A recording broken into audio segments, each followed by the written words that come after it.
Shalom, all praises to Yahweh, Ba'ashem, Yahushai, Ba'ashem HaKodash, and peace and blessings to the 144,000 the rest of your elect. Hey, Shalom.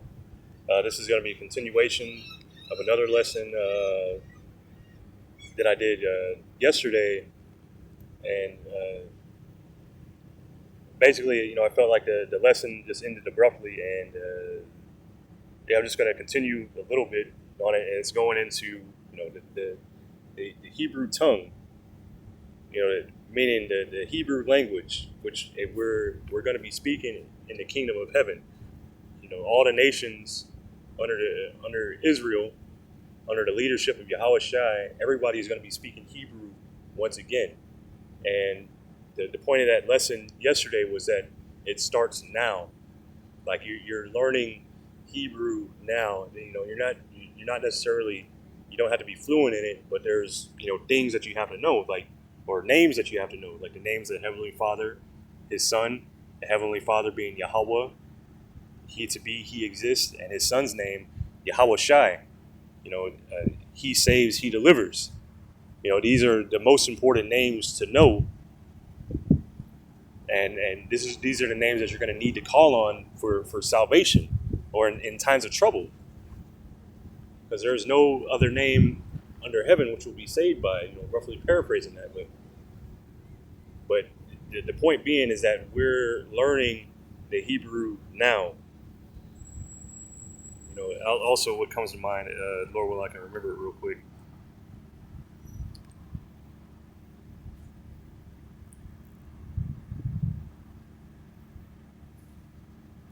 Rehearse the righteous acts. So this is Judges chapter 5 and verse 11. They that are delivered from the noise of archers in the places of drawing water. So this is the place that where the elect are going to be delivered from the archers, from the ICBMs, which are the modern day arrows. These arrows are going to be fired upon Babylon the Great. They're going to destroy this place, completely destroy this place, completely wipe it off the map. But in this place of drawing waters, this is the place of our captivity. There shall they rehearse the righteous acts of Yahweh Ba'ashem Yahushai. So here we're rehearsing the righteous acts. They were learning, the names of Yahweh, Yahweh Shai, or the names of the Heavenly Father and His Son, the true pronunciation of it, how it's written, how it's pronounced. These names have power in them. And you have different Israelite groups, different Israelites that don't believe on the names. Well, how are you going to be delivered? You're not going to, everybody's going to know the names in the kingdom, but now is the time to really know them, to set this in, to really get the rehearsals, because the rehearsal is a practice. Matter of fact, let me get this word. They shall rehearse, or shall they rehearse? This is H8567, Dana, and it's to celebrate. Hey, we celebrate these names here. Hey, they're greatly to be celebrated, to commemorate, lament, rehearse, to recount, to tell again. So we're recounting these things. We're rehearsing these things. We're practicing these things over and over again. Because in the kingdom we'll get it perfect, but now these are the rehearsals. We're going over these things over and over and over again. Practicing. And even in practice, you're working to get it perfect. If you read like the Book of Five Rings by Musashi Miyamoto, you have to practice a mindset as well as the move sets over and over again. It compares how you when you're attacking with the sword. First you're just doing like a straight down throw, and it's comparing it to like casting out a fishing line. You're practicing to get in this, like you're casting out a line over and over again. Or I think it was Bruce Lee that said it. You're practicing, the same punch, 10,000 times, because over that same time you're practicing it, you're perfecting it. And this is practice until we get to perfection. And so the men of Yahweh Ba'ashem Yahushai, the elect, are sticking to these names because they believe in these names. But again, Judges chapter 5 and verse 11, they that are delivered from the noise of archers in the places of drawing water, there shall they rehearse the righteous acts of Yahweh Ba'ashem Yahushai, even the righteous acts towards the inhabitants of his villages in Israel. Then shall the people of Yahweh Ba'ashem Yahushai go down to the gates. So hey, we're practicing these righteous acts. Hey, we're learning the laws, statutes, commandments. We're learning about our Heavenly Father. We're learning about Yahushai, our big brother. We're learning about the men of the Lord, the prophets, the women. All the people that serve Yahweh Ba'ashem Yahushai, the things that they did, that pleased Yahweh Ba'ashem Yahushai. But hey, we're learning and we believe in these things. And there's evidence. There's evidence of Yahweh being written down. There's evidence of the Paleo Hebrew, which this is getting into because hey, we're gonna learning the Hebrew starts now. These things, learning the laws, statutes, commandments, learning about our Heavenly Father, learning everything about Him starts now. Which we're learning everything that's written in this book about Him, because there's so much about Yahweh Ba'ashem Yahushai that it can't. So much knowledge. I can't imagine that can just be contained in one book. Like how Yahushai's miracles, and how it says in the end of John, Yahushai did so many miracles, the whole world can contain it. And Salakia for rambling, but this is Isaiah 19 and 18. In that day shall 5 cities in the land of Egypt speak the language of Canaan. And this isn't just necessarily 5 exact cities. This can be any number. And we're in the land of Egypt. This is spiritual Egypt. You have places like Memphis, places that other places that are named after Egyptian cities. You have Egyptian symbolism on your dollar bill, and you have Egyptian symbolism in monuments. We have obelisks all around the world. Not all around the world, but all around Babylon the Great. There's plenty of things that allude to Babylon, or not Salakia, allude to Egypt. Slip of the tongue. But in that day, Isaiah 19 and verse 18, in that day shall 5 cities in the land of Egypt speak the language of Canaan and swear to Yahweh Ba'ashem Yahushai of hosts. One shall be called the city of destruction. So the language of Canaan. Let's get that real quick. Where is that? I just typed this in, the language of Canaan, into Google. It says the Canaanites spoke a group of languages known as Canaanite, which included Hebrew, Moabite, Phoenician, and Punic. These languages were spoken in ancient times in Palestine, Syria, and other Mediterranean colonies.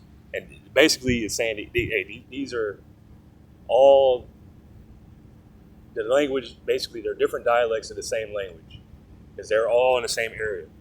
After the Great Flood, Noah, Ham, Shem, and Japheth, these are all descendants of them. So after that, they all spoke the same language at one point. This is Hebrew from this is just quick from the Canaanite language Britannica, or from Britannica.com. The only living Canaanite language is Hebrew, which was revived as spoken language in the 19th and 20th centuries. See also Hebrew language, or Phoenician language. And, it's referring to the Phoenician, because that's the written script. But this here, that's referring to the modern Yiddish, I believe, which is actually a Germanic, language. So here, let me see here. The Canaanite language is sometimes referred to as Canaanite dialects, are one of 4 subgroups of the Northwest Semitic languages, the other being still living Aramaic, Ugaritic, and Amorite. These closely related languages originate in the Levant, Mesopotamia, because this is where the people started to settle after the Great Flood, and were spoken in ancient Semitic peoples of an area encompassing what is today Israel, Jordan, and the Sinai Peninsula, Lebanon, and Syria, as well as some areas of southwestern Turkey Anatolia. Now, the ark that settled in Mount Ararat, and that's in modern day Turkey. So this is where pretty much the languages started all over again, or Hebrew started over again and spread from Turkey, western and southern Iraq, and northwestern corner of Saudi Arabia. So let's see here. The Canaanites are broadly defined to include the Hebrews, including Israelites, Judeans, and Samaritans, Ammonites, Amorites. But basically it's saying they spoke because they were dwelling in the land of Canaan. The Canaanites aren't Hebrews, but they were dwelling in this land and they were speaking this language. So it's going into the languages that were spoken in the area, because where Israel is the land of Canaan. So let me go back to this. I'm going to read this in a different version. This is Isaiah 19 and verse 18. In that day, or in the Amplified Bible, Isaiah 19 and verse 18 in the Amplified, in that day, 5 cities in the land of Egypt will speak the language of the Hebrews of Canaan. So they'll be speaking Hebrew and swear allegiance to Yahweh B'Shem Yahushai of hosts. So this is what we've done. Hey, we're starting to speak the language of the Hebrews, which is Hebrew. And the men of Yahweh B'Shem Yahushai, the elect, the hopeful elect, have swore allegiance to Yahweh B'Shem Yahushai.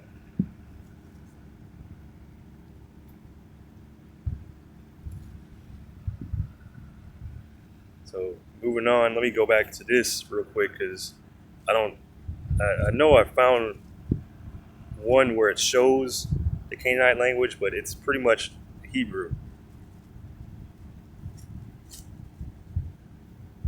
And this is, okay, that's backwards. Let me see here.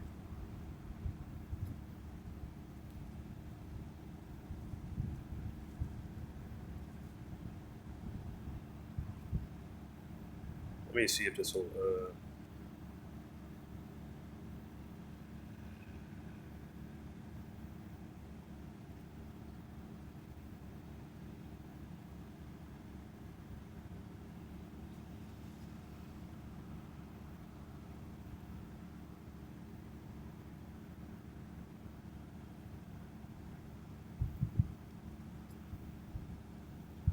No.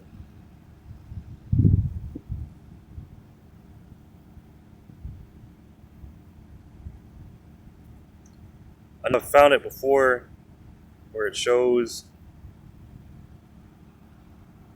the here it is, Proto-Canaanite. So they have all these different names that makes it confusing.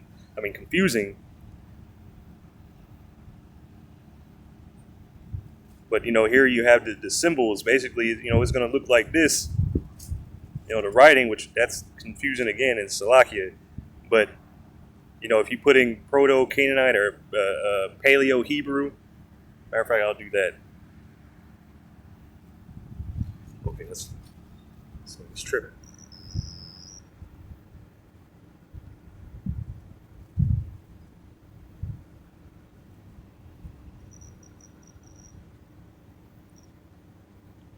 Here you go, Paleo-Hebrew script. Now, they make all this stuff kind of confusing, but I don't know why, because they just have so much stuff, but there's just so much information out there. It's easy to get,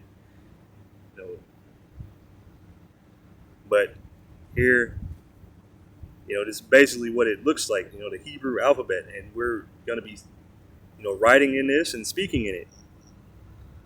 Like how today you see everything is written in English or some form of it. This is going to be the main, the only language spoken. So we're going to go back to this, going back to the past. It's like it. going back to the past. So this is from here. This is Genesis 11 and verse 1, and I'm going to read in a few translations. This is the NLT. Says, at one time, all people of the world spoke the same language and used the same words, and they were speaking Hebrew at this time. This is after the flood. This is during when the Tower of Babel was being built, and before the languages were confused or confounded, which Babel means confusion. So the language is confused. That's why you have so many languages today, and that's also, in the first article I was reading, that all these different regions were all speaking the same language, from Turkey to Iraq to Israel to the Sinai Peninsula, they were all speaking the same language, and basically this is why, because at this time the earth was all one language. So again, the NLT, at one time all the people of the world spoke the same language and used the same words. Let me see if there's another. Amplified Bible. Now the whole earth spoke one language and used the same words, vocabulary, and that's happens here. You have even people that speak English. Hey, we all speak the same English pretty much, but they, like, if you're from up north, hey, you kind of use a different vocabulary. Even from where I'm from, Houston, you go to a different part of Houston, they're using different words than the people from the west side are using or whatever. So everybody at this time is speaking the same dialect, and this is what we're going to return to. Everybody speaking the same dialect, using the same words, no more confusion. This is Acts 26 and 14. And when Saul was thrown off the horse and was blinded, and when he fell off the horse, actually I'll read up above. Acts, ants in an ant pile. Anyway, it's like it. This is Acts 26, and I'll start at verse 13. At midday, O king, I saw in the way a light from heaven, above the brightness of the sun, shining round about me, and them which journey with me. And when we were fallen to the earth, I heard a voice speaking unto me, and saying in the Hebrew tongue, Saul, Saul, why persecutest thou me? It is hard for thee to kick against the pricks. Now this is Yahushua speaking and showing you he's not. Even though this is translated into English, it says here he's speaking the Hebrew tongue. He's speaking Hebrew. So this is G1446, Hebraeus, says Hebrew, the Hebrew language.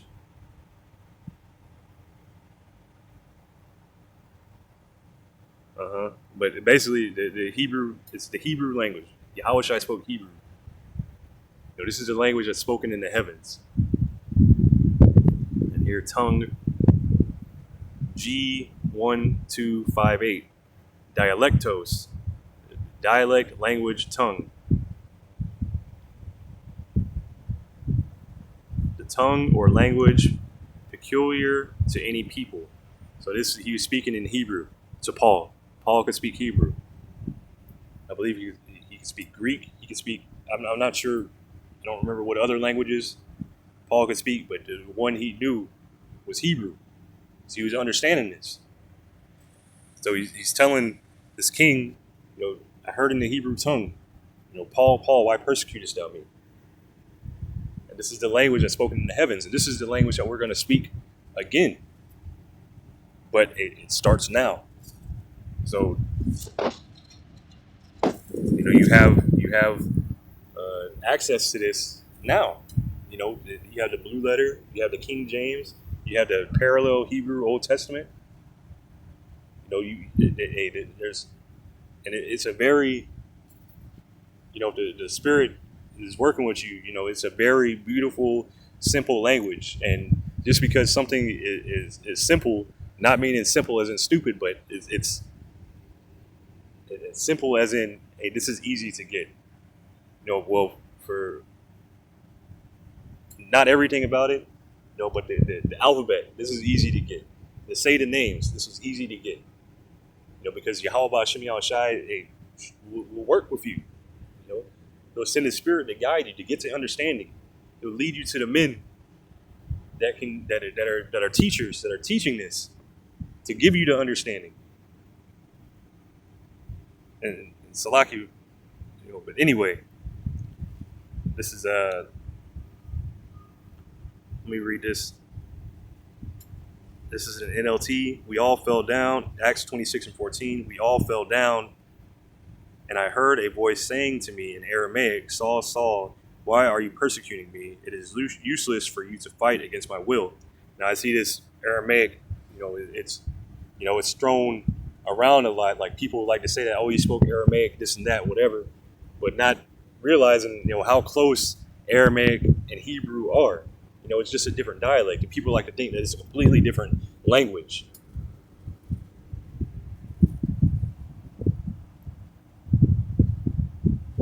And let me jump down. This is the Amplified Bible. And when we had all fallen to the ground, I heard a voice in the Hebrew dialect, Jewish Aramaic, saying to me, Saul, Saul, why are you persecuting me? It is hard for you to kick repeatedly against the goads, offering pointless resistance. So, your resistance, you're not doing anything. This is pointless for you to be doing this. Let me get this into GNT. All of us fell to the ground, and I heard a voice say to me in Hebrew, Saul, Saul, why are you persecuting me? You are hurting yourself by hitting back like an ox kicking against its owner's stick.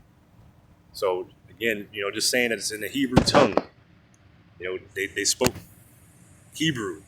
The alphabet, I looked at that, the Phoenician, or not the Phoenician, the Proto. Man, there's so many different names. The Paleo Hebrew alphabet. There it is. That's the Hebrew. That's what it looks like. And then last is just this. I had looked up Aramaic versus Hebrew.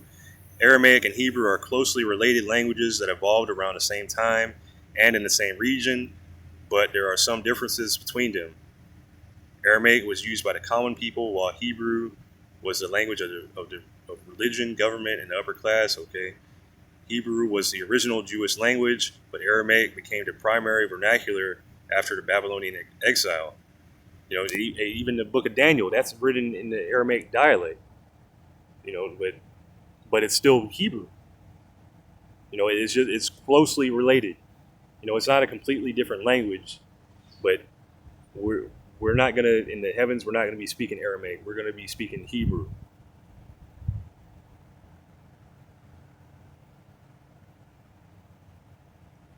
So